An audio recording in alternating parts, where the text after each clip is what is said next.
Buenas noches tengan todos ustedes. Vamos a empezar una nueva edición de Diálogos Tributarios. Es la número 47 y la primera después de un año en que se anunciaron las medidas contra la pandemia por COVID-19. Hemos estado ininterrumpidamente todo este año realizando esta actividad y quiero por eso mismo agradecer a dos instituciones que nos han sido de gran ayuda y de gran soporte para todo este interesante proyecto académico y profesional. En primer lugar, quiero, como siempre, agradecer al Colegio de Contadores Públicos de La Libertad y a su decano, Rubén Saavedra. Gracias, querido Rubén, gracias, colegio, por el apoyo que nos han dado. Y en segundo lugar, también quiero agradecer al GIDIT. El GIDIT es el Grupo de Investigación, el Derecho Internacional Tributario de la Pontificia Universidad Católica del Perú. Ellos han preparado el material, ellos han desarrollado los temas y convocado junto conmigo a los grandes amigos que nos han acompañado durante todo este tiempo. El día de hoy vamos a trabajar un tema que para nosotros es fundamental en la gran labor internacional de tratar de establecer una regla entre lo que se llamaría la planificación fiscal y lo que es la elusión tributaria. Hemos trabajado varias veces este tema de distintos enfoques. Hoy día queríamos referirnos a la experiencia chilena. ¿Y por qué a la experiencia chilena? Porque hace poco el Servicio de Impuestos Internos de Chile sacó unos nuevos supuestos que establecen cómo se debe desarrollar, o mejor dicho, casos prácticos y ejemplos de lo que debe ser considerado como posibles esquemas elusorios. ¿Y por qué es importante para nosotros? Porque en la discusión y en el debate que tuvimos en el Perú sobre la aplicación de la cláusula 16, la cláusula antielusiva general, la norma 16 del título preliminar del Código Tributario en el Perú, siempre reclamábamos la importancia que estaba teniendo la publicación por parte de la Administración Tributaria chilena de esquemas elusivos. Entonces hemos querido ver cómo está la situación en Chile y sobre todo luego cómo ven los esquemas de elusión fiscal. Y para eso hemos invitado a una persona a la que queremos mucho, porque no solamente es un extraordinario profesional, sino es una extraordinaria persona. Un amigo de muchos años, casi un hermano para mí, diría que más incluso que un hermano, ahora pensándolo bien. Digo casi como un hermano porque me lleva algunos añitos, entonces yo no sé si él quiera sentirse como mi hermano o como mi padre, pero... Hermano mayor.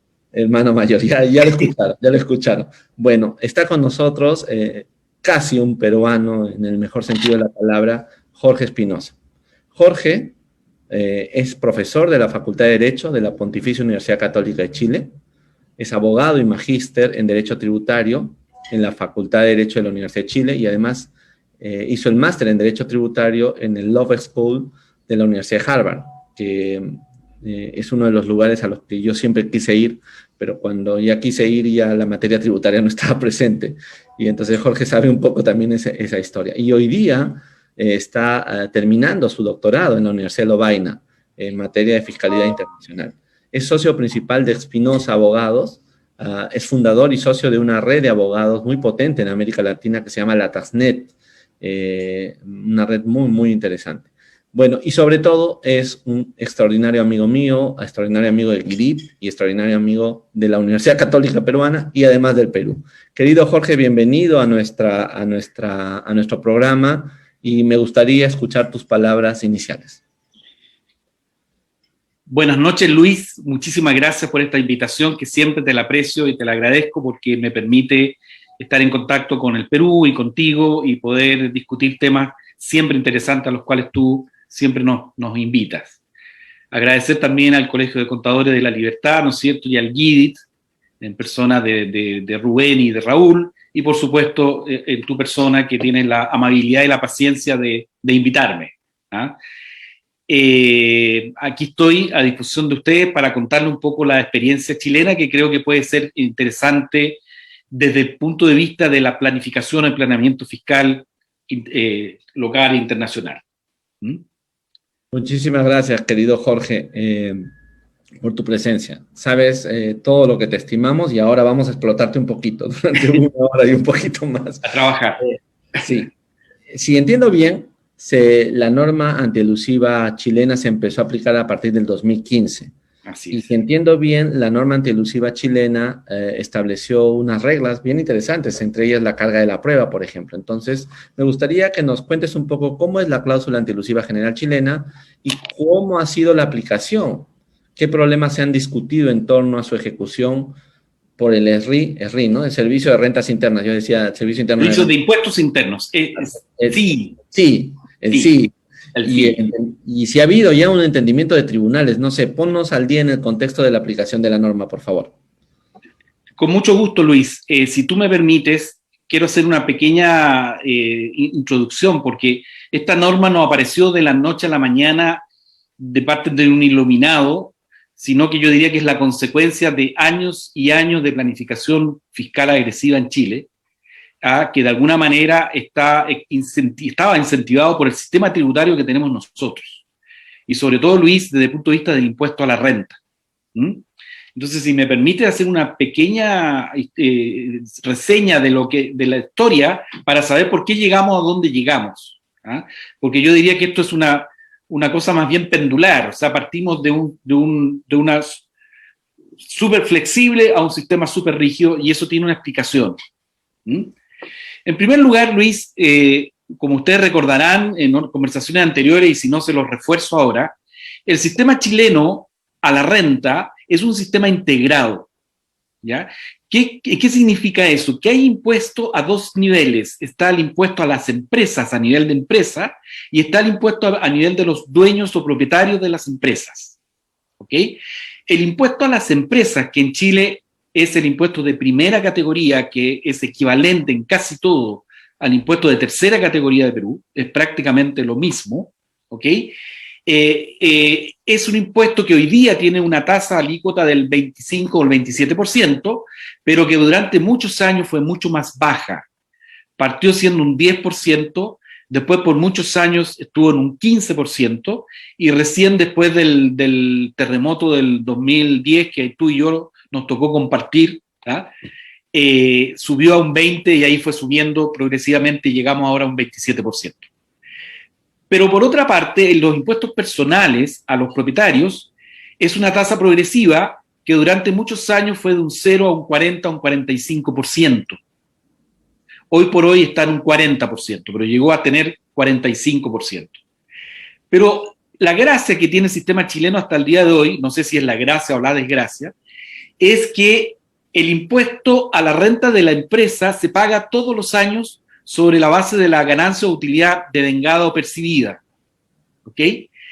Pero el impuesto personal a la ganancia de la empresa que es de cargo del dueño o propietario o socio, solo se paga al momento en que la empresa le distribuye las utilidades.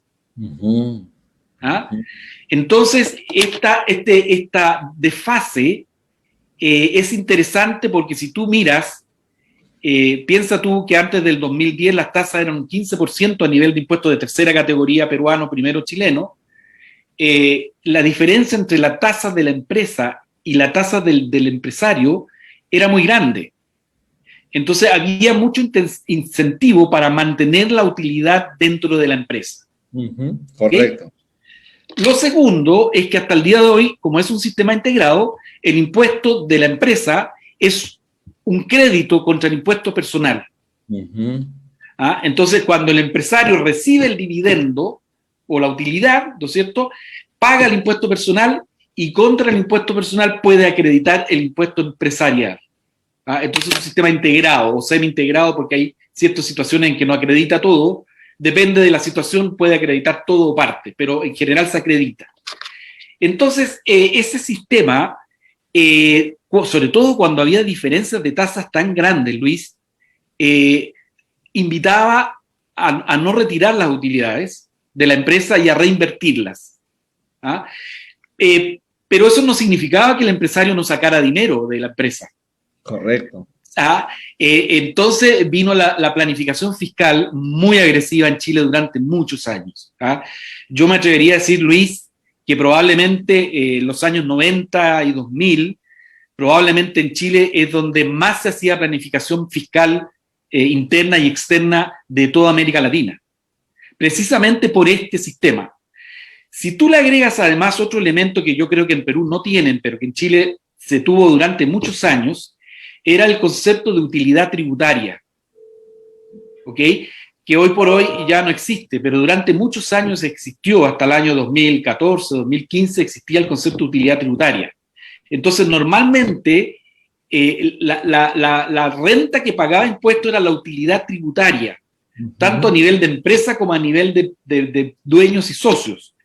Pero si habían excedentes económicos por sobre la utilidad tributaria, ese excedente postergaba su tributación para cuando la empresa en el futuro generaba utilidades, con lo cual tenían la posibilidad de sacar excedentes, digamos, sin tributar, incluso a nivel personal. Ya. Con lo cual, Luis, y le agregamos un tercer elemento que creo que es un poco diferente al caso de Perú. Perú determina la utilidad tributaria de la empresa normalmente sobre bases contables, en general. Sobre base, bueno, es una determinación tributaria, pero el dividendo se graba sobre base contable. ¿Y la utilidad de la empresa paga sobre la utilidad contable o sobre la utilidad contable más ajustes? Sobre la utilidad tributaria. ¿Y la utilidad tributaria difiere mucho de la utilidad financiera o no? Difieres. No sustancialmente, pero difiere en muchos aspectos, sí. Okay. Pero fíjate ese desfase, ¿ah? Sí. La utilidad, el impuesto a la renta empresarial se basa en una base tributaria, pero el impuesto a los dividendos se basa en una base contable más algunas rentas fictas generadas por los movimientos en la cuenta patrimonial. Ok. Pero antes de que sigas, para que introduzcas en este elemento el tema del FUT. Sí, hacia allá iba a ir. El FUT era un registro de las utilidades tributarias que llevaba a la empresa. Entonces, ¿qué es lo que es el FUT? Es el Fondo de Utilidades Tributarias. Era un registro extracontable en donde la empresa registraba las utilidades tributarias de la empresa. Y el dueño pagaba el impuesto personal con tope del FUT. O sea, hasta el monto de la utilidad tributaria. Perfectamente hecho ese sistema, Dios mío. ¿Te fijas, Luis? Entonces, un sistema para eludir perfecto, disculpa. Absolutamente. Entonces, todo el incentivo era tratar de manejar la contabilidad de una manera tal que generara utilidades financieras no tributarias. Claro, perfecto. Entonces retirabas el dinero, pero tributariamente tenías ahí el control en el famoso FUT. Exactamente. Entonces, ese sistema tan peculiar de Chile permitió durante muchos años generar planificaciones tributarias. Adicionalmente a eso, y como esto fuera poco, Luis, porque esto realmente era un paraíso de planificación fiscal, con vergüenza te digo que yo viví 20 años gracias a ese tipo de cosas, perfectamente legales por lo demás. La utilización de empresas con pérdidas, las pérdidas tributarias se podían deducir prácticamente sin límites, ni de tiempo ni de nada. Con el único requisito de que el que podía usar la utilidad era la empresa que la había generado.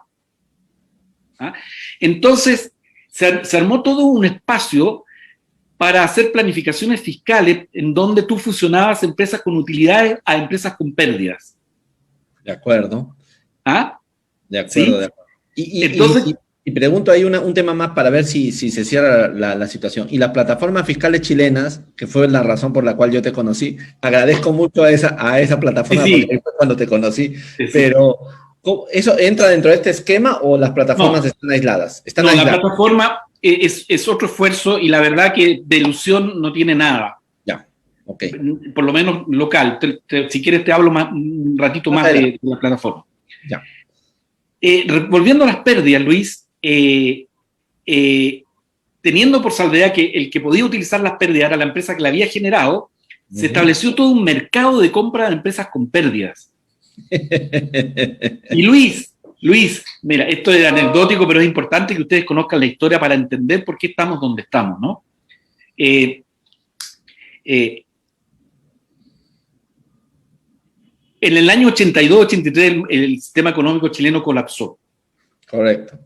Quebró, o sea, Chile bajó su producto en un 40-50%. Quebraron muchas empresas.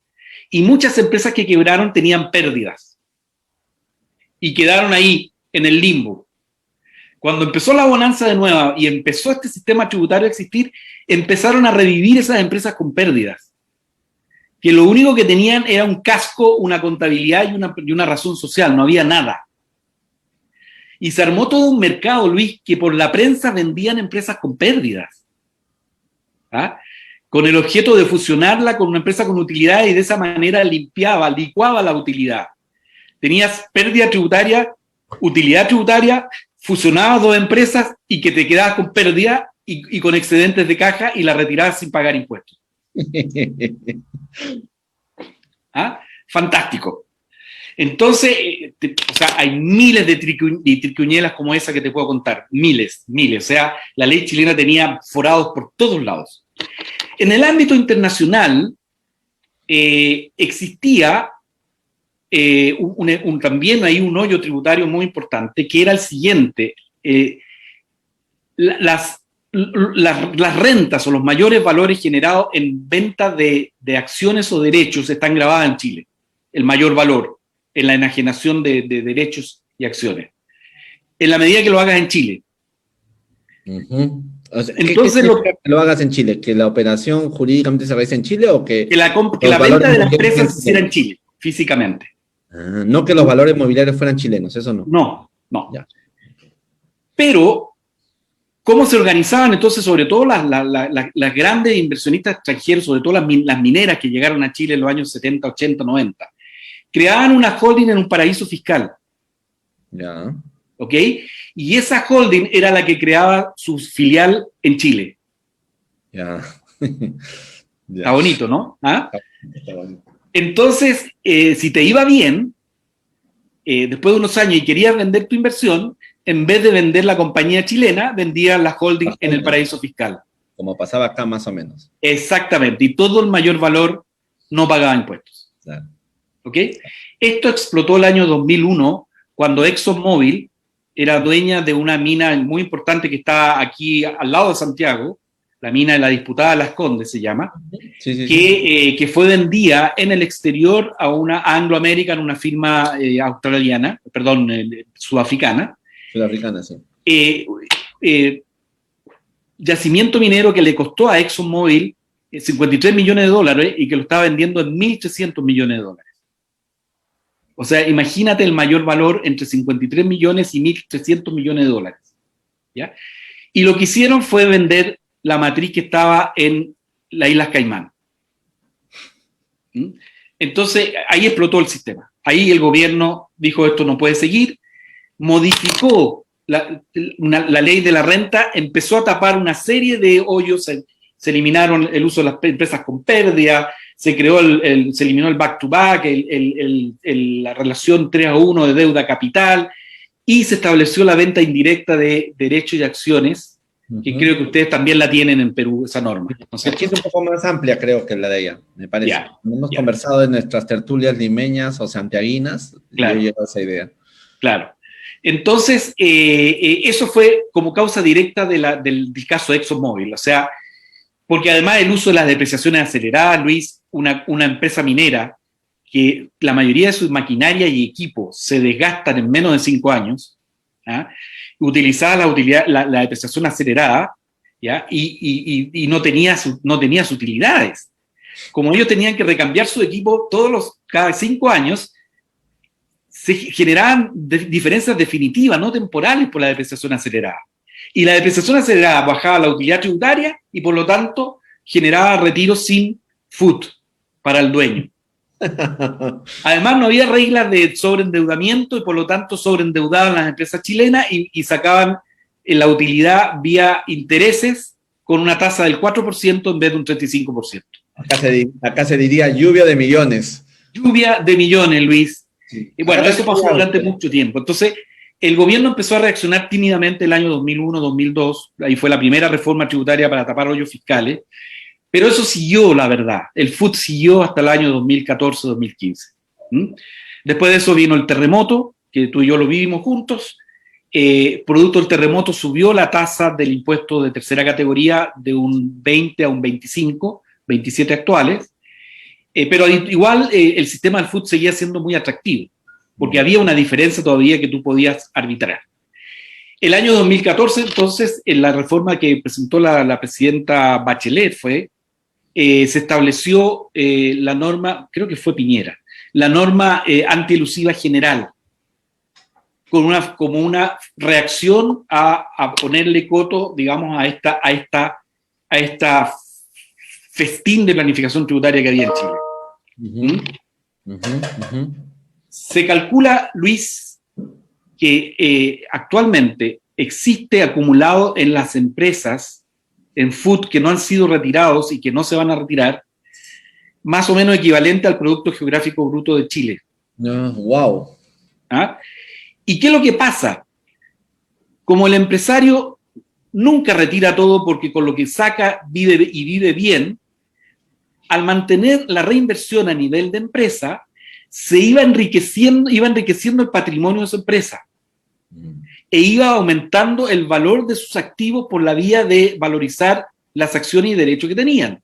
Correcto. Entonces, en el fondo, si tú te das cuenta, en la práctica, el sistema integrado más el sistema de food, lo que hizo fue incentivar mantener el dinero a nivel de empresa, reinvertirlo a nivel de empresa, lo que estuvo bueno porque incentivó la economía. Correcto. Pero de paso, el sistema tributario de alguna manera subsidió al sistema empresarial porque con el impuesto que se ahorraron lo fueron reinvirtiendo y se fueron haciendo más ricos al final del día. Eso es lo que pasó. Ese dato es un dato muy, muy interesante porque suele ocurrir, ¿no es cierto?, en muchas partes del mundo. A través de un modelo tributario que difiere el pago del impuesto, lo que estás haciendo es subsidiando efectivamente la actividad empresarial ¿no? Perfecto, buenísimo, claro. Interesantísimo. ¿Y sabes por qué, Luis? Es lo mismo que pasa en las multinacionales, es decir, ellos no se gastan toda la utilidad, nunca se la gastan. Pero sí sirve para reinvertir y para ir aumentando el patrimonio en la empresa. Entonces van engordando las empresas y van creando nuevas subsidiarias y de esa manera van financiando la expansión, el crecimiento y la internacionalización, lo que tiene de bueno, pero también tiene un costo. Y el costo es para el fisco que deja de recibir ingresos tributarios. Ese es el tema. Entonces, bajo ese escenario, y Chile ya el año 2010 entró a ser miembro de la OCDE, ¿verdad? Entonces, a partir de 2010, la OCDE empezó a presionar muy fuerte a Chile para que hiciera algo con esto de las planificaciones fiscales. Se tomó como ejemplo para establecer la norma antielusiva general en Chile el modelo español, que ustedes deben conocerlo bien y seguramente quizá ustedes también tengan el mismo modelo o algo parecido. Y el modelo español, básicamente... solamente para informarte y a los que no son peruanos, es casi un calco de las dos normas sobre la calificación del hecho imponible y la cláusula antielusiva, más o menos. La norma peruana. Sí. Ya. Entonces tenemos normas muy similares, lo más probable.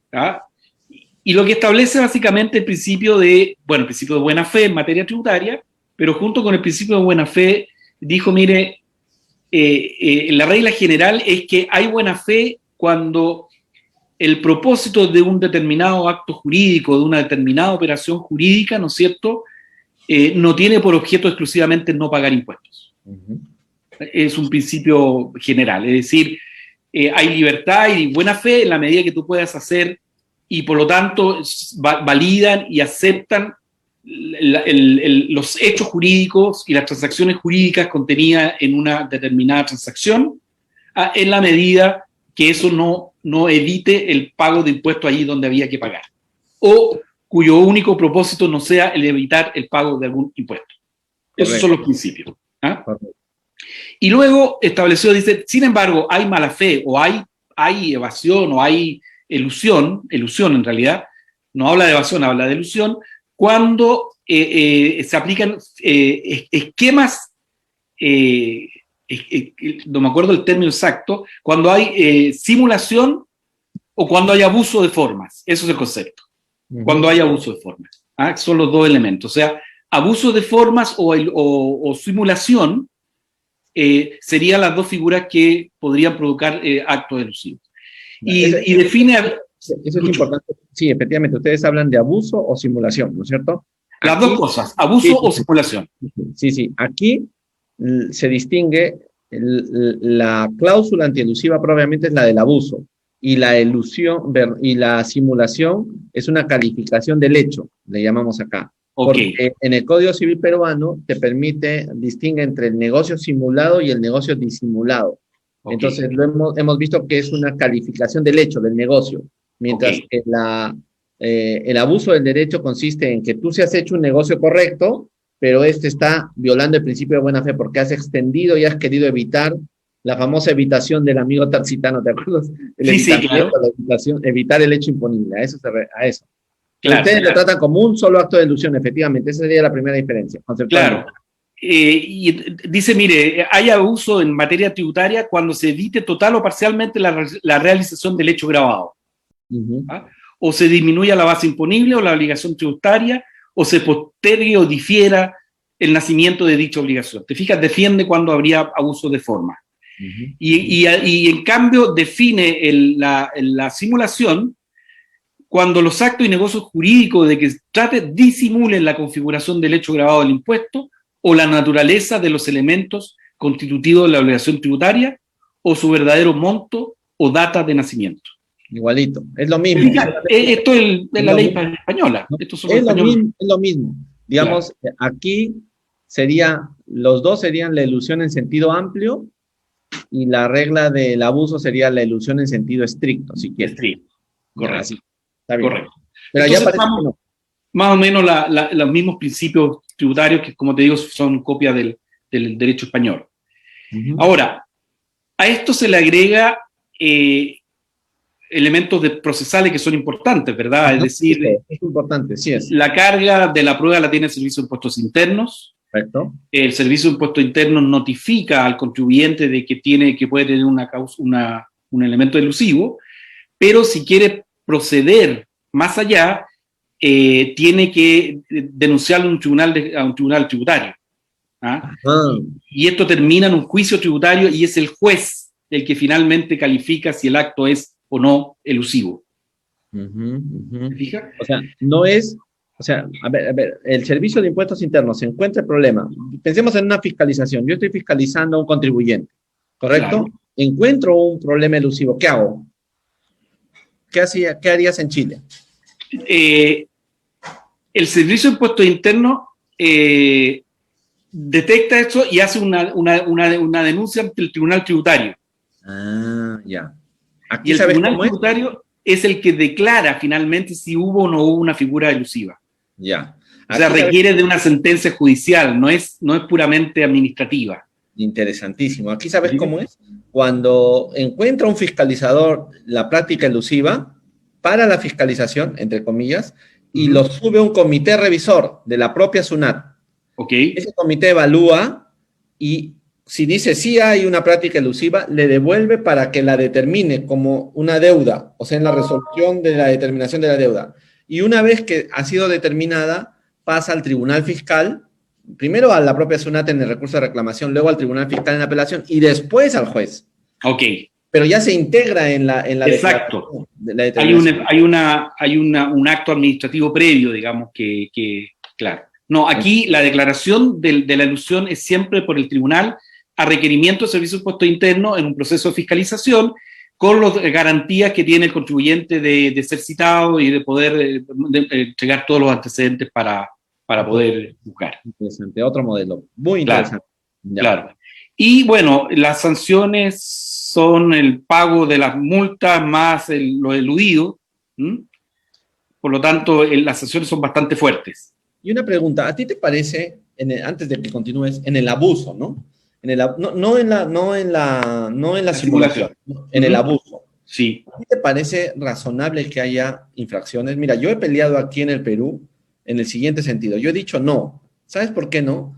Porque el abuso es o sea, digamos, si lo estoy entendiendo bien, o por lo menos la norma peruana, el abuso del derecho, o sea, el fraude de ley, voy a quitar la palabra fraude porque nos lleva al derecho español.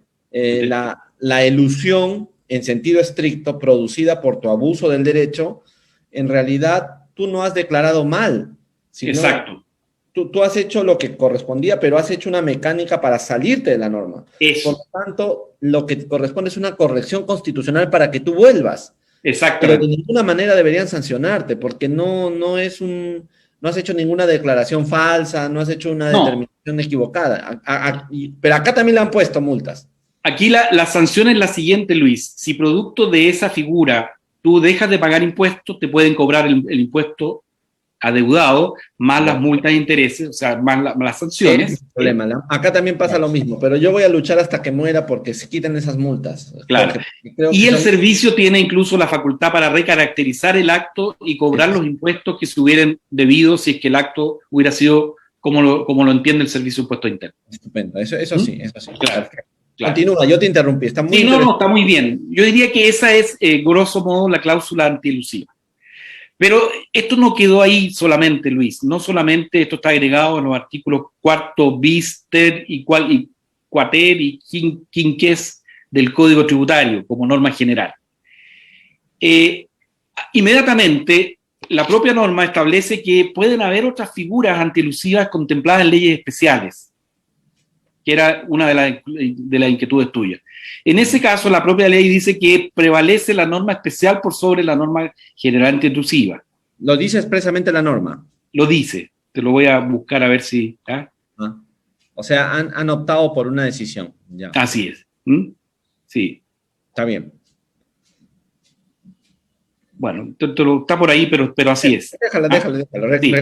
Yo te recuerdo que tienes luego que ir a una clase, así que estoy nervioso porque quiero seguir explotando más a mi amigo. Está muy bien. Pero mira, esto fue acompañado con otras decisiones, una legislativa y otra extralegislativa. La legislativa es que se agregó dentro del artículo de infracciones en el Código Tributario una sanción especial al asesor jurídico o persona natural que haya participado, que haya ideado o que haya acompañado o validado las figuras antielusivas. Al asesor lo sancionan en Chile, ¿no sabías? Así es, no es que se vayan presos, pero por lo menos le aplican una multa hasta del 100% del monto eludido.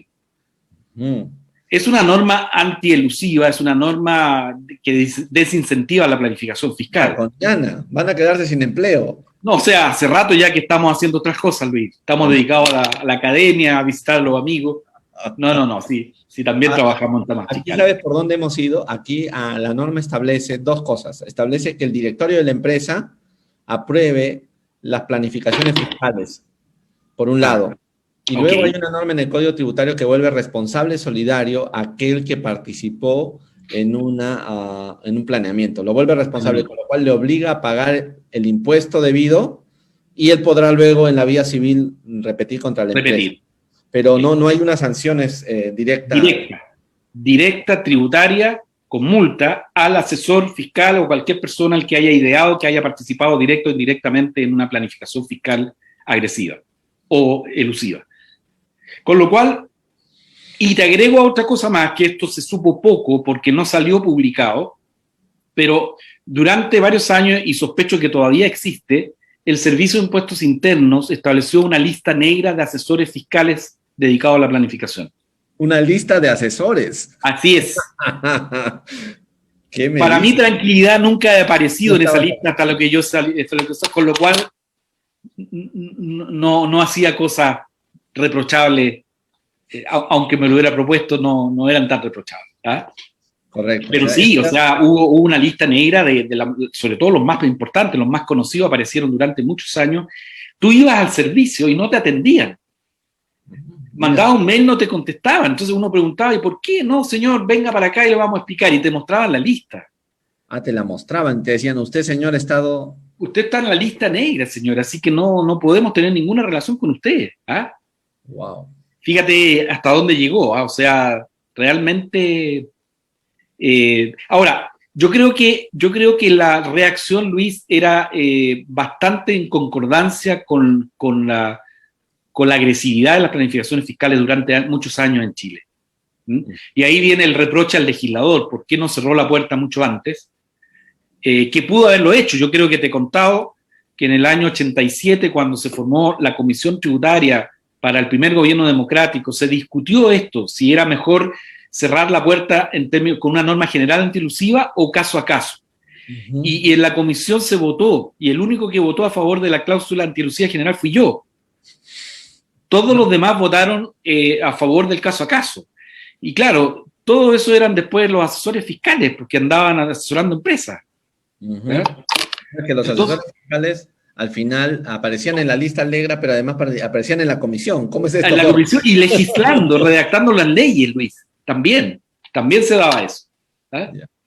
Bueno, ese es un poco... Se llama puerta giratoria. La puerta giratoria, ese era el caso de Chile en materia tributaria, Luis, y la verdad es que los montos involucrados eran muy, muy grandes. En Chile existía el carryback, es decir, te devolvían los impuestos a la renta pagada en años anteriores si es que tenías pérdidas futuras. Y la cantidad de impuestos que se devolvían con estas figuras de comprar empresas con pérdidas, no solo compraba las empresas, no solo bajaba la utilidad, sino que el impuesto que pagaba una de las empresas te la devolvían. No sé si me sigue, Luis. Perfectamente. Estoy asombrado. No me ves la cara de asombrado. Luis, era una cosa escandalosa realmente. O sea, a mí me da vergüenza contar esto, pero así era la situación de planificación fiscal en Chile durante muchos años. Muchos años. O sea, el fisco chileno dejó de ganar mucho dinero por culpa de estas planificaciones fiscales.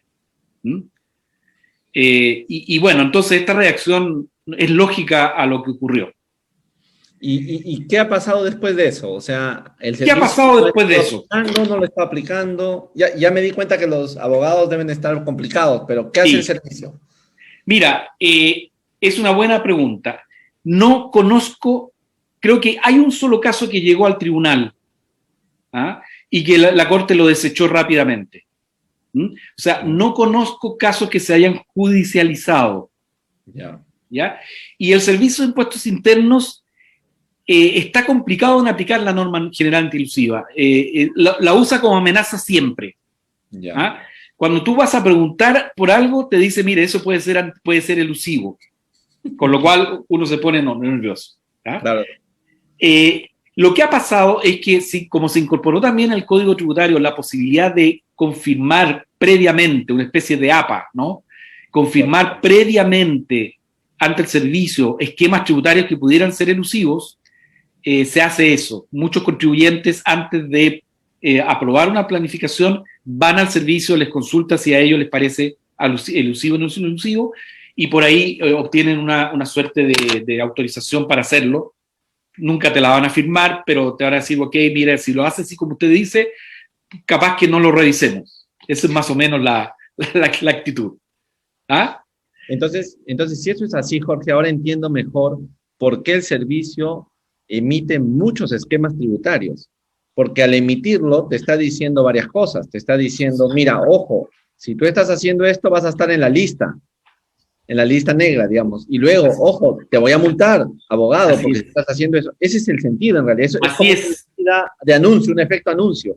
Así es. Y esa era la siguiente parte. Y otra cosa que hizo el servicio fue establecer este catálogo de esquemas tributarios eventualmente elusivos. Son 55 figuras, Luis, de la más variada, para planificaciones fiscales locales e internacionales también. Ojo que esto aplica también para planificaciones fiscales internacionales, incluso con abuso de tratados, que eso es interesante porque ahí tienes que ver qué prima, ¿no? Si las normas del tratado de no discriminación, ¿no es cierto?, de protección, o la norma general antilusiva. Y este catálogo que tiene figuras de la más variada especie, no sé si quieres entrar en ello, pero son muchas figuras, yo se las puedo convidar, muchas de ellas son muy locales, pero que dicen relación con figuras que pudieran ser potencialmente elusivas. Te voy a dar un ejemplo. Como tienes este sistema de integrado, y piensa tú que hasta el año 2010 el impuesto de primera o de tercera categoría era del 15%, entonces, y el impuesto a la remesa del dividendo al exterior era de un 35%, todavía quedaba un 20% más por pagar. Entonces, las empresas, en vez de remesar las utilidades al exterior, prestaban el dinero a una subsidiaria de la matriz.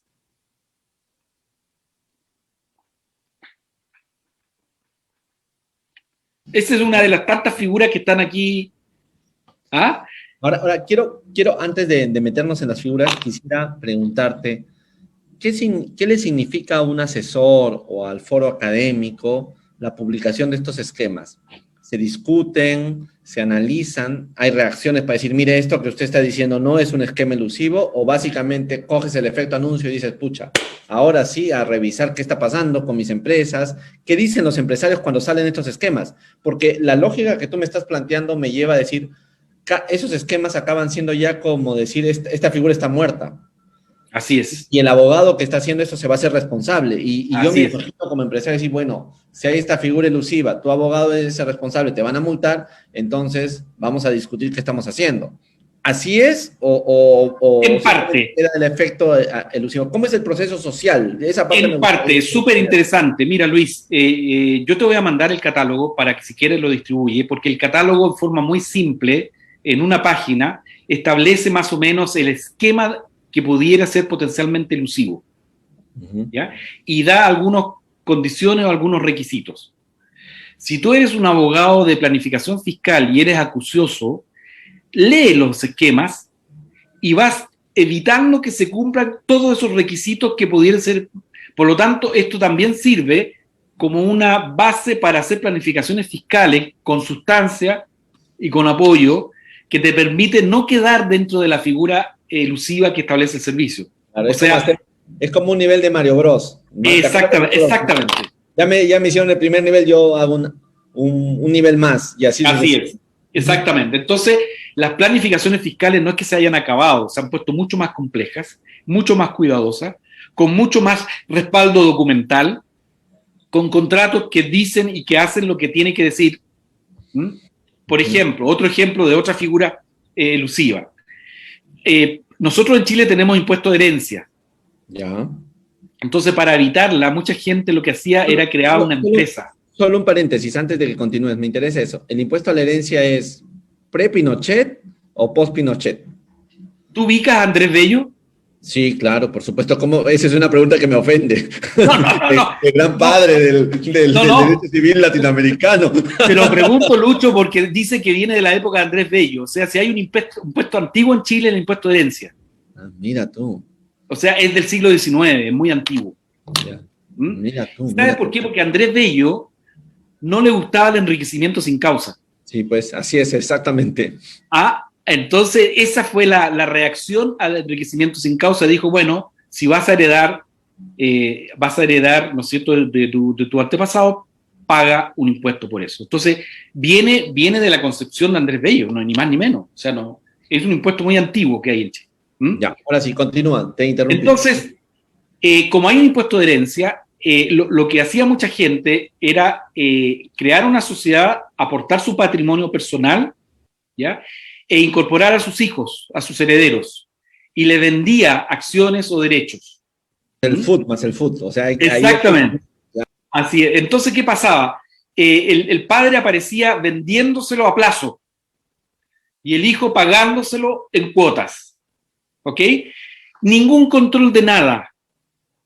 Durante muchos años ese esquema se utilizó, ¿ya?, y de esa manera se evadía el impuesto de herencia porque terminaba el patrimonio familiar terminaba en una sociedad familiar y las sociedades no pagan impuesto de herencia. ¿Ya?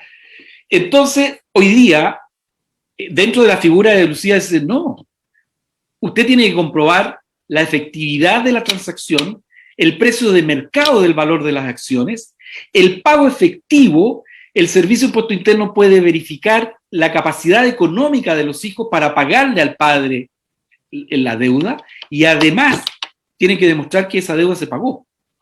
No basta con decir que tiene capacidad económica, sino que tiene que demostrar que le devolvió o que le pagó el precio al papá.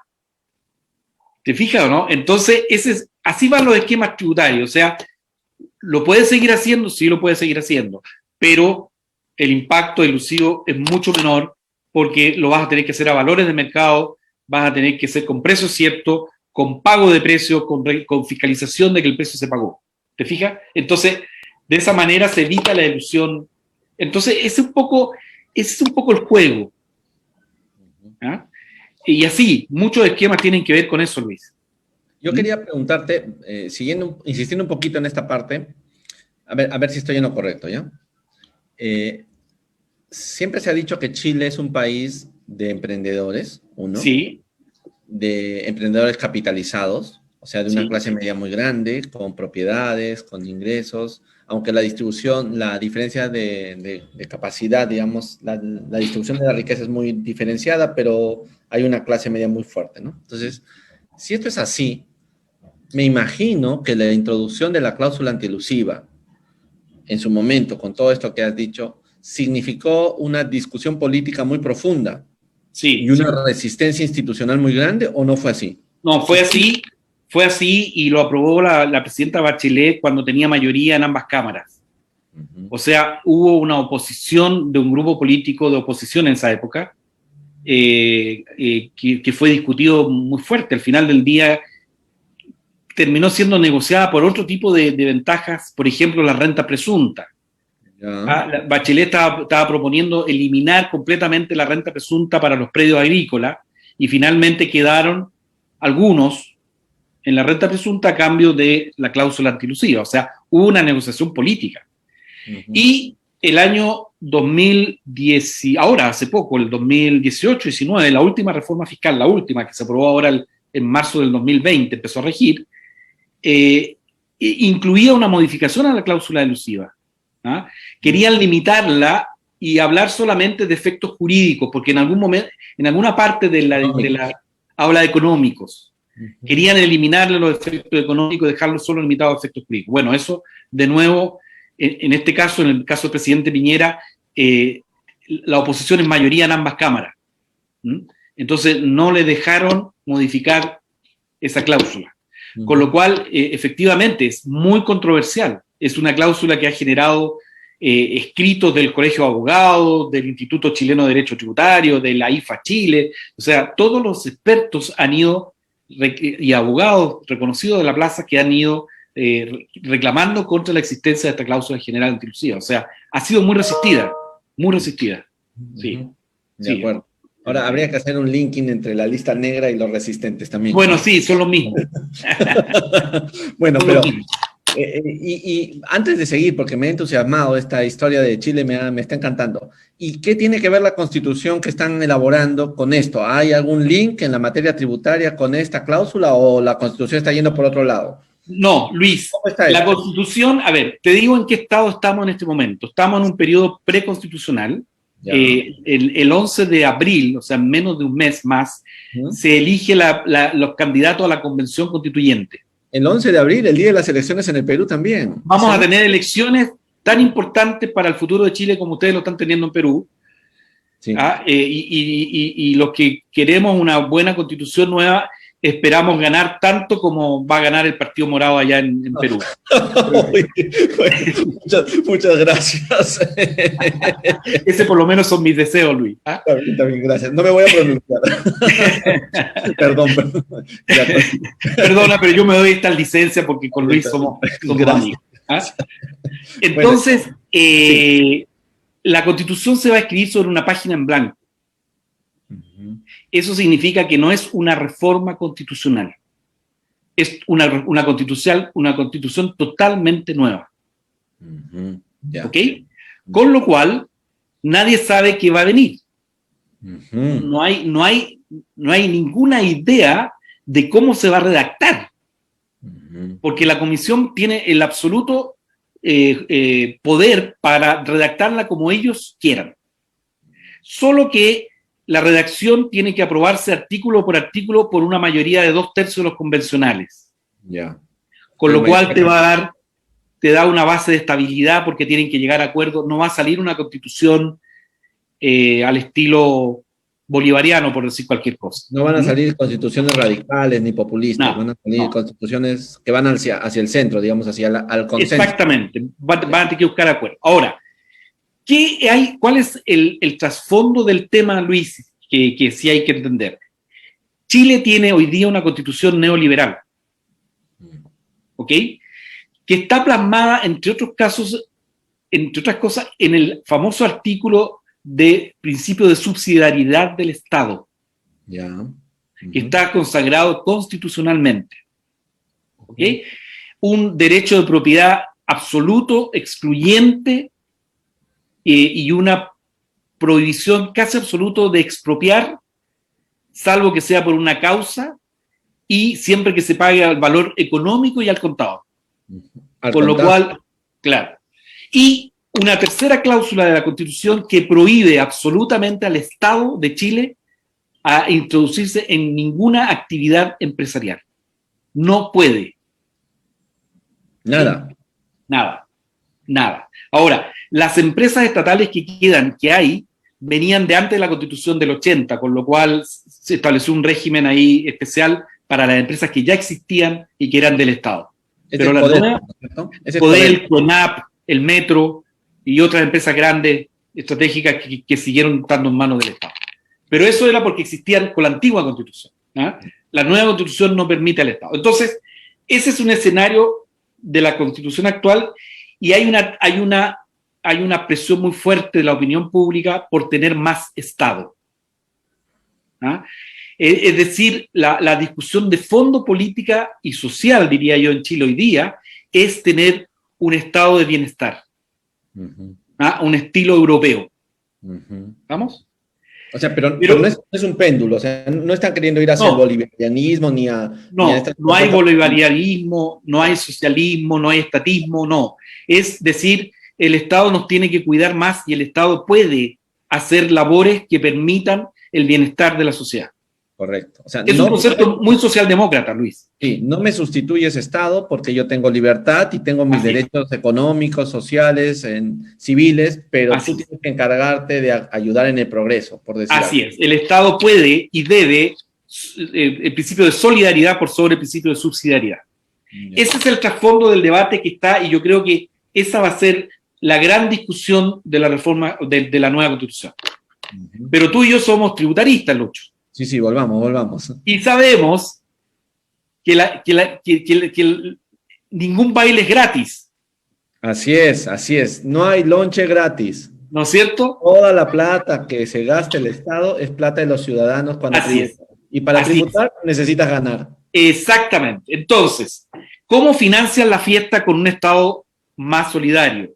Exactamente. Hay distintas alternativas, tiene distintas alternativas. La más lógica, con crecimiento económico. Así es. Entonces, mientras estamos de acuerdo, la economía te produzca, no hay problema. Si no hay crecimiento económico, o te endeudas, pero eso tiene un límite. Chile todavía tiene gran capacidad de endeudamiento, pero tiene un tope, ¿verdad? Y la tercera alternativa, más impuestos. ¿No es cierto? No hay muchas más alternativas. No hay más. La presión fiscal en Chile hoy día es de un 20%, Luis. Nosotros estamos en 15. Están en 15. Pero la media de la OCDE está entre un 25 y un 30, 35. Exactamente. Quería, antes de que continúes, preguntarte una cosa. Mira, en el Perú hemos aprendido, y yo creo que ese es uno de los valores fundamentales que yo voy a defender siempre en la vida académica, especialmente, ¿no? Es el principio de estabilidad tributaria. Perdón, de estabilidad... Perdón. Voy a hablarlo bien. Equilibrio fiscal. Sí, la estabilidad y el equilibrio fiscal. Porque cada vez que un Estado se desborda en inflación, cada vez que un Estado se desborda en préstamos, en emisión inorgánica, quienes más sufren son las personas que menos libertades tienen. Así es. Eso tendría que haber aprendido en América Latina claramente, ¿no? Con las finanzas públicas no se juega. Así es. Ya. Entonces, así es. Yo supongo o espero que eso de equilibrio macroeconómico se mantenga. Entre otras cosas, otro principio constitucional que también va a estar discutido, pero espero que lo resuelvan bien, es la absoluta independencia del Banco Central. Correcto, exactamente. O sea, el manejo de la política monetaria en forma independiente y no dependiente del gobierno de turno, que lo único que hace es manipular. Exactamente, y nos generaría una emisión inorgánica, Dios mío, ya no quiero recordar a Juan García en su primer gobierno y todo. Así es. Entonces, por ahí va la cosa, ¿te fijas o no? Lo que sí creo yo, Luis, es que va a haber una mezcla, espero que Chile siga creciendo a tasas altas, pero si no, no va a quedar más que subir los impuestos. Y ahí voy a tu punto, ¿cómo financia la cuenta? O sea, mi sensación, porque no tengo ninguna base científica para probártelo, es que si se aprueba un mayor rol del Estado de bienestar, eso va a ir acompañado por aumento de las cargas tributarias. No tienes mucho más espacio. Y tú me preguntas, ¿a quién vas a cargar? Porque esa es la próxima pregunta que me ibas a hacer. ¿Dónde puedes sacar más tributo? Ya te adelantaste, así es. ¿A dónde? ¿A dónde vamos? ¿Viste, Luis? Ya no te necesito. Hay harina. Claro. ¿A dónde pan si no hay harina? Así es, ¿de dónde sacas la harina, verdad? Existe un espacio todavía en la gran minería. Ya. Nosotros tenemos un impuesto royalty minero, pero es una especie de sobretasa de impuesto a la renta. No es realmente un royalty minero. ¿Ah? Entonces ahí podrías tener un espacio porque definitivamente Chile es muy dependiente en materia de impuesto a la renta de la recaudación de las grandes empresas mineras. Chile es un país minero. ¿Ah? Entonces ahí tienes un espacio. Lo otro, Luis, yo personalmente, y tú creo que tú me has escuchado en otras intervenciones, yo creo que la carga tributaria de las empresas está suficientemente alta. Un impuesto con una tasa del 25, 27%, yo creo que subirla más que eso, yo incluso más la bajaría a un 25, un 23%, por ahí. Porque yo creo que las empresas sí son un motor de desarrollo y crecimiento, y efectivamente si tienes mayores cargas, hay un desincentivo a la inversión interior. Entonces, si a mí me tocara legislar sobre este tema, yo miraría hacia una mayor carga de las personas, Luis. Y aquí creo que también te lo comentaba, las personas más ricas pagan muy poco impuesto a la renta. El impuesto a la renta personal está soportado en los trabajadores por cuenta propia o sujeta a contrato de trabajo. Ahí está la gran carga tributaria. Pero tampoco le puedes subir mucho más las tasas. Entonces, tienes que ver elementos para capturar esas rentas más altas que no están pagando impuestos. Entonces, eso pudiera significar la eliminación de la integración y de la postergación y pagar sobre base de vengada y no sobre base retirada, que podría ser otra razón. Ahora, sí, perdón. Bueno, y ahí quería hacerte una pregunta más histórica. ¿Y esta modificación no va a hacer que el empresariado chileno, el gran empresariado, se vaya de Chile?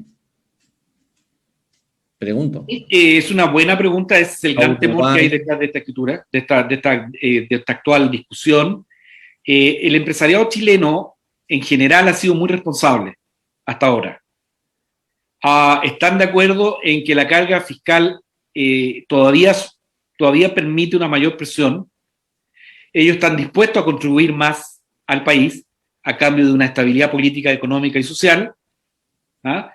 Y todavía siguen apostando por el país.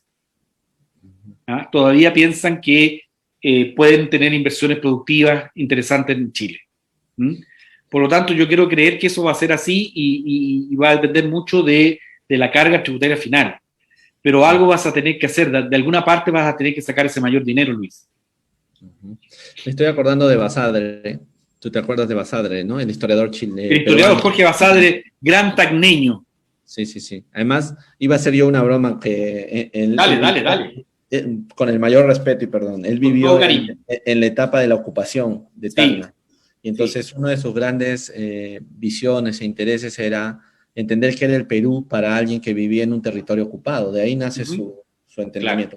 Claro. ¿A qué traigo esto? Él decía en un texto, en su Historia del Perú, que había una diferencia enorme entre el empresariado chileno y el peruano, que consistía en que el empresariado chileno vivía y sentía en su corazón a Chile, mientras que el empresariado peruano no. Él había visto que antes del bicentenario de ambos países, o sea, cómo se habían comportado, el empresariado chileno había estado siempre a cargo y acompañando el proceso histórico, y no veía eso en el Perú, ¿no? Es un reclamo muy fuerte que él hacía. Y financiándolo, Luis. Exactamente.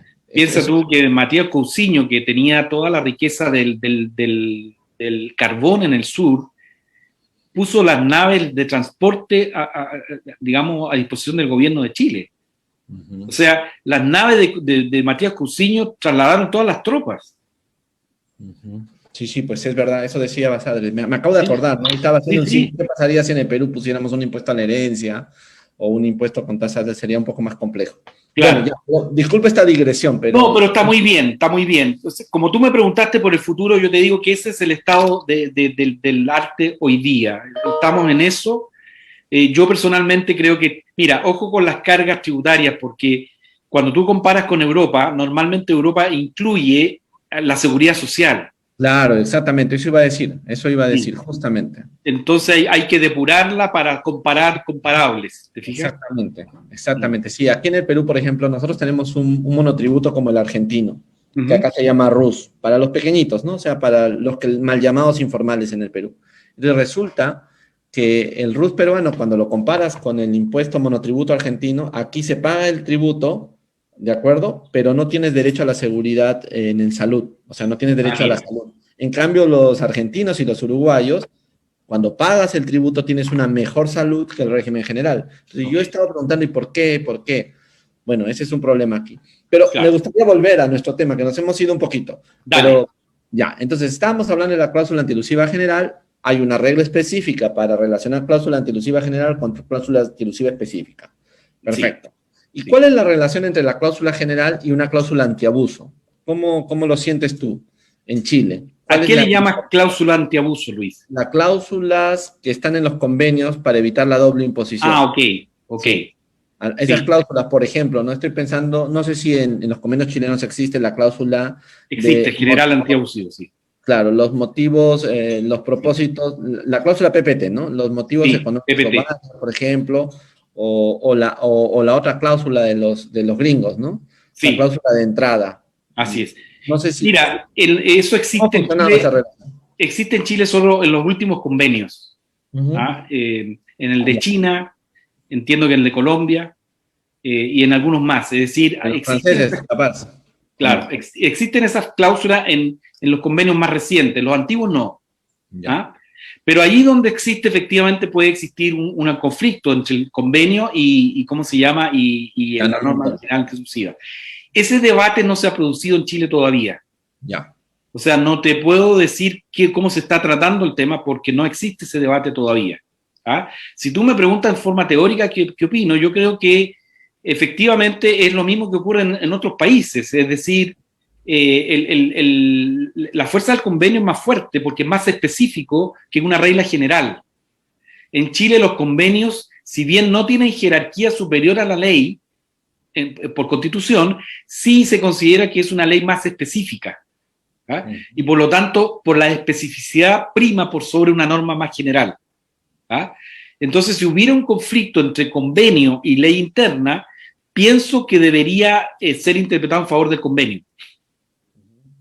De acuerdo, perfecto. O sea, prima la cláusula para introducir al convenio antes que la cláusula general. Perfecto. Así es. Eso es lo que yo creo. Estupendo. Ahora, me gustaría abordar en el poco tiempo que queda los esquemas elusivos. ¿Okay? ¿Qué cosas hay? ¿Qué curiosidades encuentras tú ahí? Mira, Luis, es variopinto, o sea, tienes de todo.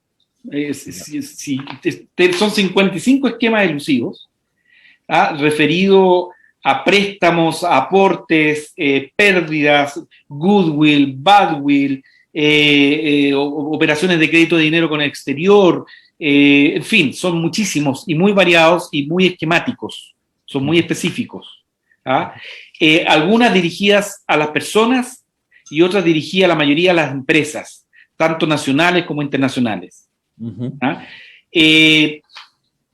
Necesitaría quizá una charla completa para explicar cada uno de ellos. No querría entrar más en detalle, pero te digo que en general es muy casuística y se refiere a distintos tipos de figuras elusivas, fundamentalmente recogiendo la experiencia pasada, un poco lo que yo te contaba. O sea, muchas de las planificaciones fiscales que se hicieron antiguamente, hoy por hoy están en este esquema antielusivo. Perfecto. Y me gustaría preguntarte ahora sobre la siguiente cuestión.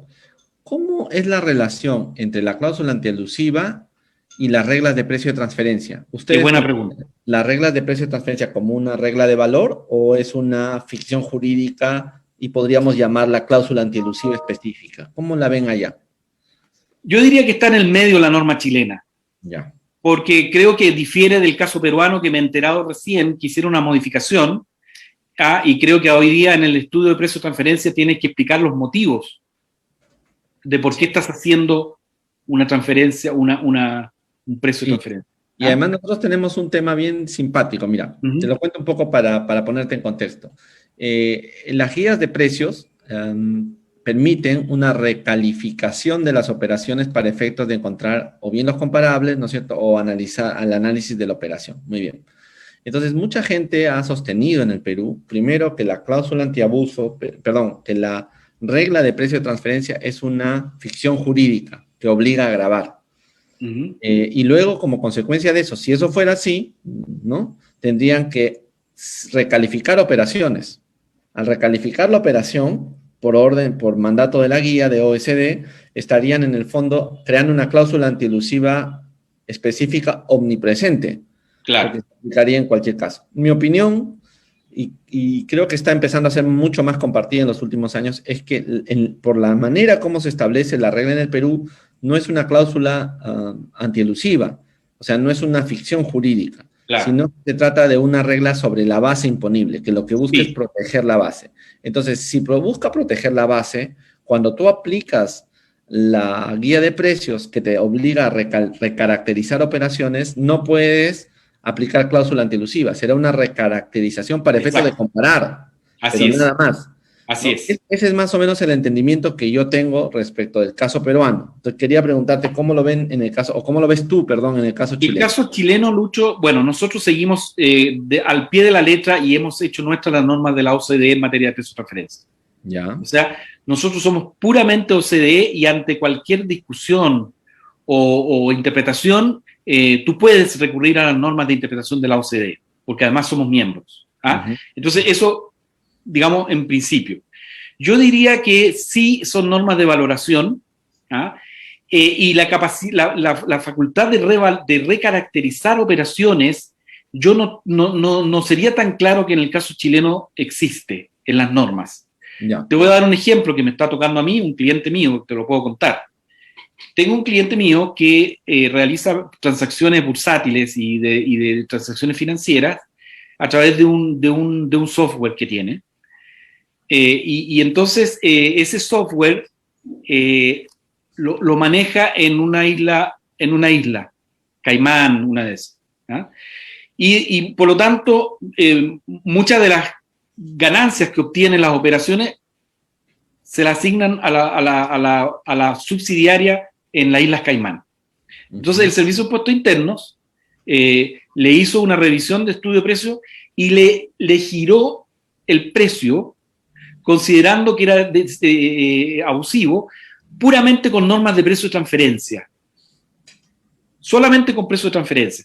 Cuando fui a conversar con los fiscalizadores para que me explicaran todo el tema, en la interna, como decimos en Chile, te dicen, no, pero todo el mundo sabe que este señor tiene afuera un casco con el único objeto de eludir.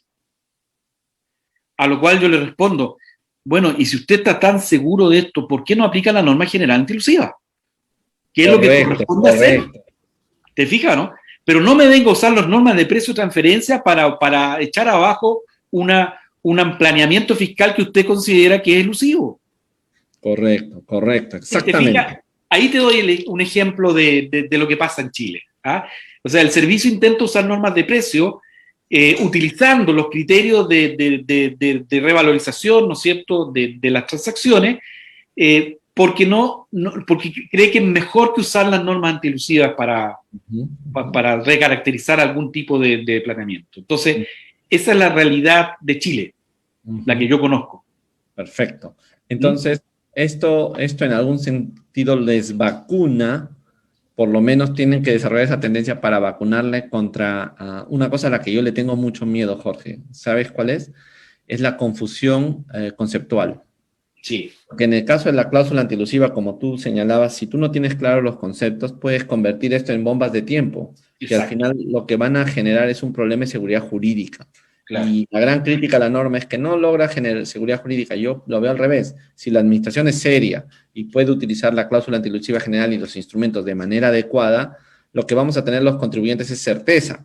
Pero si la administración usa la cláusula antielusiva general u otras reglas de manera como si estuviera disparando con una metralleta, lo único que va a generar es falta de legitimidad del tributo. Y eso al final afecta al Estado y a la nación, ¿no? ¿Tú compartes esta tesis, Jorge? Absolutamente. Y además es como el cuento de Pedro y el lobo. O sea, al final del día el contribuyente igual sigue haciéndolo porque se da cuenta de que la administración tributaria nunca va a hacer nada. Te fijas, lo va a usar como una herramienta disuasiva que termina siendo una broma. Claro, eso es lo que puede estar pasando. Así es. Buenísimo, amigo. Yo sé que tú tienes que ir ahora ya mismo a una clase. No, Lucho, me gustaría irme. No, todavía no te vas, pero digo, ya vamos, quisiera pedirte tus reflexiones, porque yo sé que tú te tienes que ir luego a una clase, entonces no quiero ser inoportuno. No, quería un poco hablar del principio arm's length. Por favor. Que está vinculado con el tema de precio de transferencia, pero en general se refiere a las transacciones entre partes relacionadas. Correcto. Mira, en mis estudios recientes, ¿no es cierto?, me ha tocado leer muchísimo sobre estos temas y otros, he escuchado, y aquí yo te entrevisto a ti porque vamos a cambiar un poco de roles, he escuchado un poco las siguientes opiniones. Mira, el principio de arm's length, que es el principio de plena competencia, parte de la base de que de que tienes que aplicar las normas como si existieran las empresas independientes. Así es. Hay una presunción, una premisa de base en este principio de que tú tienes que aplicar las reglas, las transacciones, como si fueras partes independientes y por lo tanto las autoridades fiscales reconocen el principio de que las partes son independientes. ¿Okay? Pero hay autores como Rubén Avillona, que fue profesor mío y que lo conozco mucho y que le he leído todo, que debate ese concepto. Y dice, y con razones, que yo le encuentro toda la razón además. Dice, miren, no existe una transnacional que no administre centralizadamente sus políticas económicas, fiscales. Todas las hacen.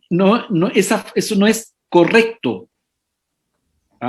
No es correcto el principio de arm's length, es una falacia que está que está conduciendo a efectos. Primero, la planificación fiscal sigue ocurriendo. Por ejemplo, Apple, por ejemplo, todas las empresas que utilizaron a Irlanda para hacer planificaciones fiscales, con normas de precio de transferencia y con rulings especiales del gobierno irlandés. Así es. O sea, no pueden decir que no se están aplicando el principio de arm's length como se ha definido, solo que lo han aplicado en favor de planificaciones fiscales bastante agresivas. Y las normas BEPS no van a resolver el tema. Entonces, en la postura de Rubén, que yo tiendo a concordar, él dice, no, yo creo que hay que romper ese principio, hay que aceptar el otro principio. Aceptar el principio de que las empresas multinacionales no son empresas independientes y sí tienen una centralización que puede ser determinada en el lugar donde funciona la matriz.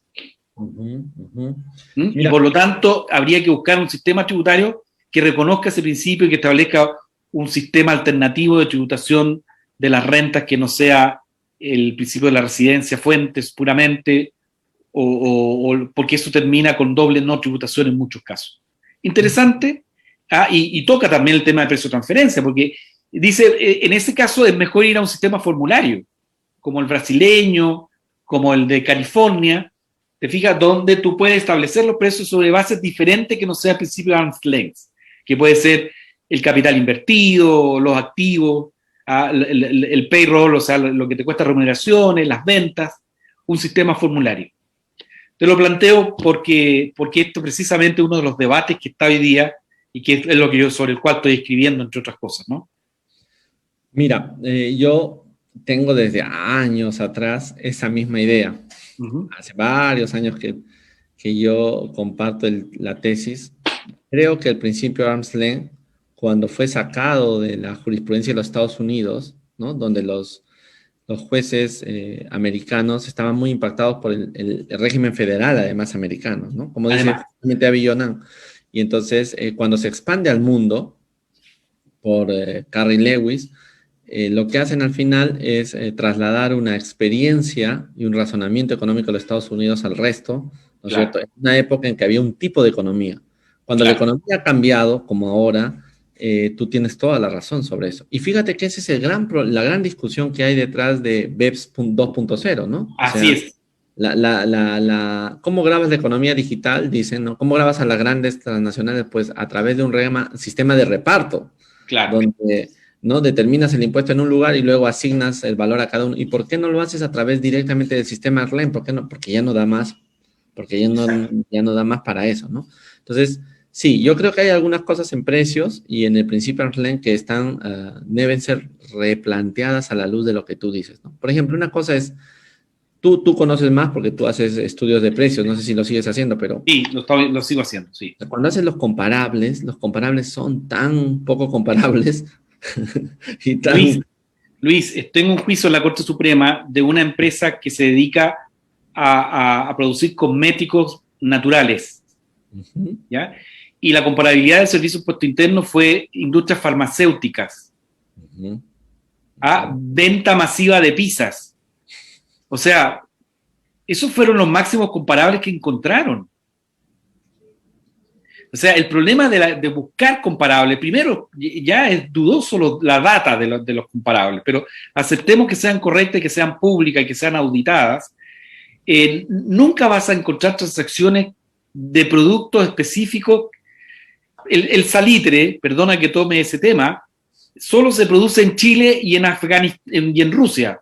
Sí, sí, ¿Dónde sí. vas a buscar comparables? ¿Qué lo vas a comparar como lo hizo Ecuador? Lo está comparando con fertilizantes artificiales. Exactamente, ese es el problema. ¿Ah? Exactamente. Ahora, fíjate, para ponerle un poco de sal al asunto, ¿no? Los brasileños, con su régimen, están yendo para atrás, Sí, ¿no? sí, ¿Por qué por están yendo presión de para la atrás? OCDE.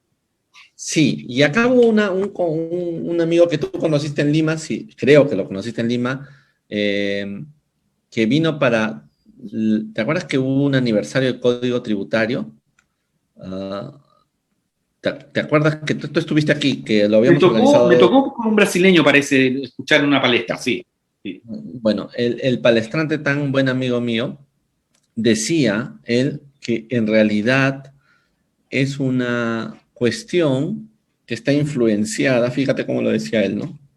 Que está influenciada por los tributaristas que se han ido a estudiar a Europa y que no han sabido entender la relación entre el derecho tributario internacional y las políticas fiscales del Brasil Uh-huh. y su perspectiva económica institucional. Entonces, él es muy crítico con el cambio y el viraje hacia la OECD, ¿no?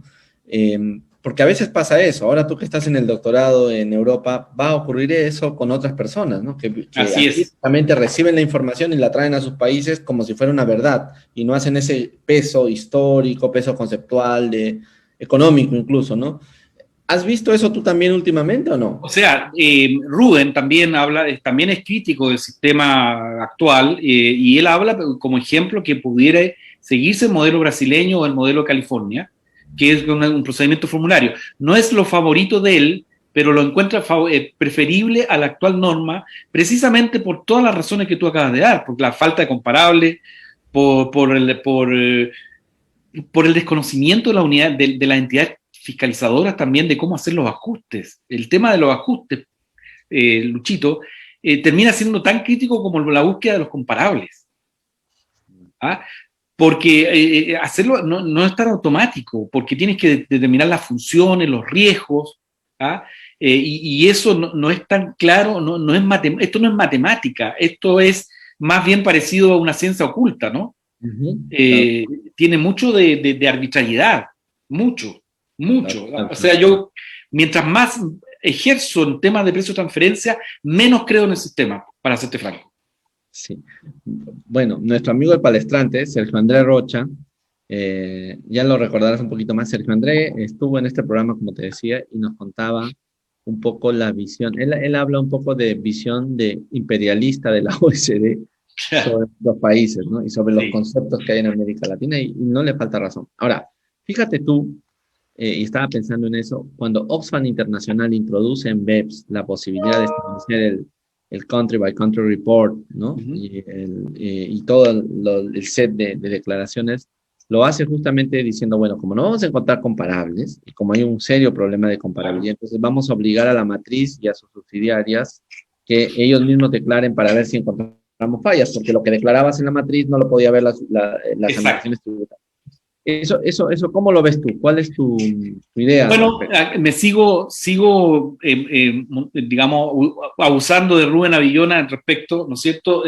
Rubén siente que ese es un pretexto para seguir manteniendo el sistema, que tampoco va en la solución correcta, que sí, efectivamente hay más data, pero de nuevo la incapacidad porque no solo tienes, o sea, si tú quieres utilizar, comparar tus operaciones mundiales en economías tan diferentes, con tamaños tan diferentes, con mercados tan diferentes, no es tan automático. Claro, no es tan... Yo he participado como un perito en algunos casos de precios, sobre todo para hablar del enfoque que tiene que ver con el material probatorio, con los elementos de comparabilidad, y yo me he dado cuenta de eso que tú dices, ¿no? Claro. Se vuelve todo tan incierto y tan complicado de determinar a nivel de, primero comparables y como luego tú dices, establecer el rango. Es casi como una magia, le digo yo a mis amigos economistas. Ellos siempre me dicen, no, pero si acá detrás de esto hay razón, hay ciencia. Digo, bueno, a mí me parece un poquito mágico lo que ustedes hacen. ¿Tú compartes esta idea o no? Yo comparto contigo y sigo abusando de Rubén.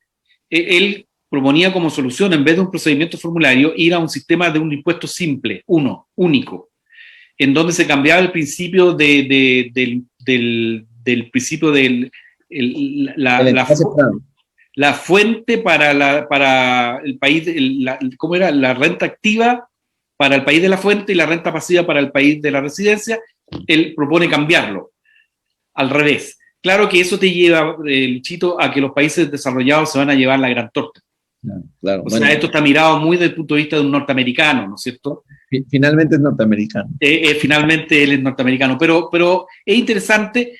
Yo he estado estudiando el caso de Australia y el caso de la India también, que proponen un impuesto mínimo con ciertas bases, y fíjate, conversando con mi profesor Eduardo Traversa, y hago una infidencia aquí, porque está escribiendo un libro que todavía no publica, él me decía que había que pensar en romper el principio de la base de tributación sobre la base de la renta. Ya. E irse a un principio sobre la base del ingreso de la venta, una especie de IVA, depurado, si tú quieres, con algunas deducciones, salario, etcétera, etcétera. Porque él decía, eso refleja mucho más claramente la realidad económica de las empresas que la renta. Interesante, sí. Porque es desafiante el concepto, ¿no? Sí.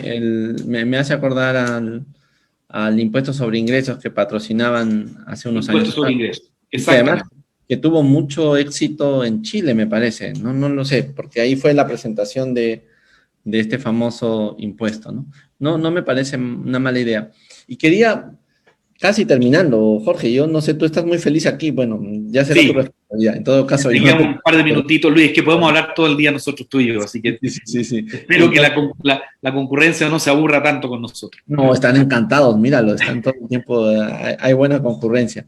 Pero además, ¿sabes qué? Estos programas se miran luego en diferido, hay mucha gente que los ve y los consulta. He recibido, Jorge, te lo quiero contar, varios pedidos de varias profesores de universidades en América Latina diciéndome, profesor, ¿puedo incluir dentro de mis clases los conversatorios, ¿no? Los diálogos? Yo le he dicho, por supuesto, si para eso están hechos. Justo mira, interesante. Muy interesante. Felicitaciones. No, felicitaciones a personas como tú que colaboran, además.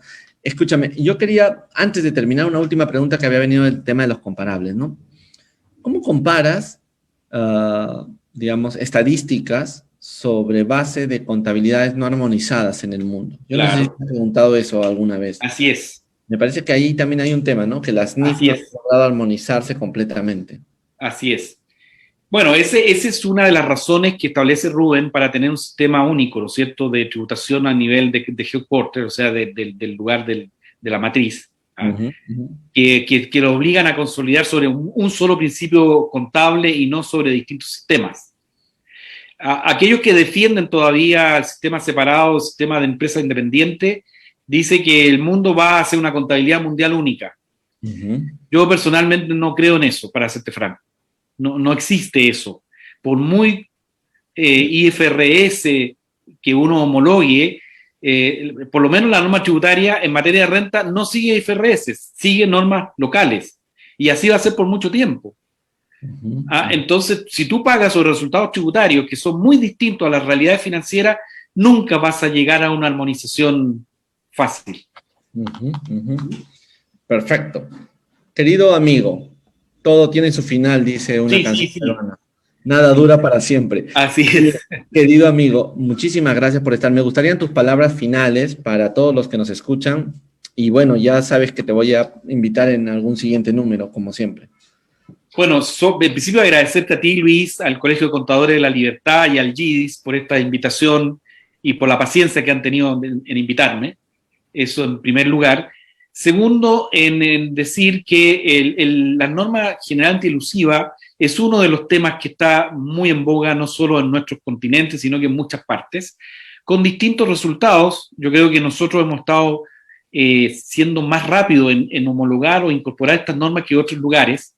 Asia, por ejemplo, no tiene idea de este tema. Sin embargo, creo que está en medio camino. O sea, no sé si esto sea la solución final del problema de elusivo. Yo creo que hay que ir derechamente, profundamente, a discutir el sistema de tributación internacional y discutir nuevos paradigmas. Yo, en la medida que he ido compenetrándome de las normas BEPS y conociendo la experiencia y escuchando a los expertos, cada vez le tengo menos fe. Yo creo que ayuda, pero creo que no va a ser la solución. Yo creo que los temas van a seguir vigentes.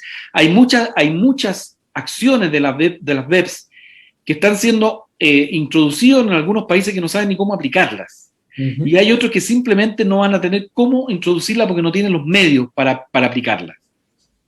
Correcto. Entonces creo que estamos todavía viviendo, y hay que ver el mundo post-pandemia, que es otro tema. Yo creo que el mundo post-pandemia, Luchito, va a llevar a una mayor presión fiscal internacional en todo el mundo. En todo el mundo. Entonces, esto yo creo que va a hacer mover todos estos principios que espero que vayan en la correcta dirección y que no termine siendo una casa de brujas, en mi opinión. Es lo que yo puedo decir y agradecer la invitación, por cierto. Muchas gracias, querido Jorge.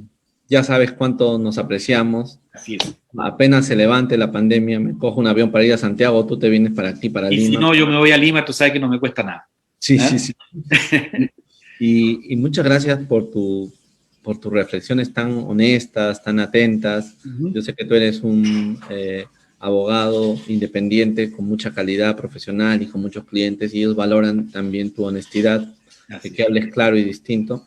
Muchísimas gracias, querido amigo, por todo. Y con ustedes, con los demás, con los que nos han estado viendo, muchas gracias, y con los que nos van a ver durante estas semanas, este programa, difúndanlo, porque eso ayuda mucho a que haya reflexión y debate. A nosotros nos ha parecido siempre que la deliberación es un valor fundamental, y para deliberar tienes que escuchar, entender, ver los distintos puntos de vista. Y nos vemos la próxima semana, ya estamos casi al 50. Vamos a ver si hacemos una sorpresa con varios, Jorge, invitamos a varios, hacía un panel en el número 50, pero ya estamos cerca. Eso. Muy bien, que tengan unas buenas noches a todos. Jorge, muchas gracias, éxito. Hasta la próxima. Gracias por todo.